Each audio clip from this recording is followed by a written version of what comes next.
ஹாய்ங்க. இந்த வீடியோவில் வந்து நம்ம புதுசாக ரொட்ரேட்டர் வாங்கியிருக்கோம். அதை பற்றி பார்ப்போம்.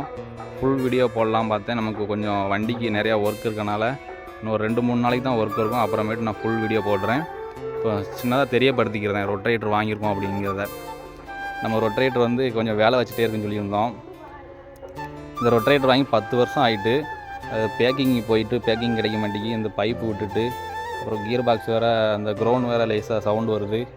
அப்படி இருக்கையில் ஸ்பேருக்கு ஒரு செகண்ட் ரொட்ரேட்டர் பார்க்கலாம்ட்டு செகண்ட் ஹேண்ட் ரொட்ரேட்டர் பார்த்தாலே 60,000-70,000 வேணும். அதனால் புதுசு விசாரிக்கும் போது எல்லா பிராண்டுமே 42 பிளேடு மல்டி ஸ்பீடு 120 1.5 ஆமாம் 1,50,000 1,20,000 குறைஞ்சி ரொட்ரேட்டரே கிடையாது. 42 பிளேடு மல்டி ஸ்பீடு ரொட்ரேட்டரு. நமக்கு இந்த மெர்சல்ங்கிற பிராண்டு வந்து தெரிஞ்ச அண்ணன் ஒருத்தவங்க ரெக்கமெண்ட் பண்ணாங்க ஸ்பேர் பார்ட்ஸ் கடையிலேருந்து. அப்புறமா இவங்களோட நம்பரு யூடியூப்பில் எடுத்து கால் பண்ணி இப்போ நம்ம வாங்கியிருக்கோம். இதை பற்றி ஃபுல் வீடியோ உங்களுக்கு டீட்டெயிலாக சொல்கிறேன். வாங்கியிருக்கோம். எவ்வளோ ப்ரைஸ் என்னென்னா 86 ரூபாய்க்கு நமக்கு கொடுத்துருக்காங்க.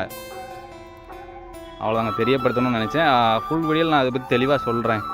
இப்போ வந்து புதுசே நம்ம 1,50,000 லட்ச ரூபாய்க்கு மற்ற பிராண்டு வாங்குறதுக்கு கூட 10,000 போட்டிங்கன்னா 42 பிளேடு மல்டி ஸ்பீடு கத்தி ஜாயிண்ட்டு எல்லாமே கொடுத்துருந்தாங்க. 2 ரொட்ரேட்டர் வாங்கிடலாம். ஒரு ரொட்ரேட்டர் மற்ற பிராண்டு வாங்குறதுக்கு நம்ம இந்த பிராண்டு 2 ரொட்ரேட்டர் வாங்கிடலாம். நான் யூஸ் பண்ணி பார்த்துட்டு உங்களுக்கு ஃபுல் வீடியோ தெளிவாக போடுறேன். இதை பற்றி வேறு ஒரு வீடியோவில் பார்க்கலாம். பாய்.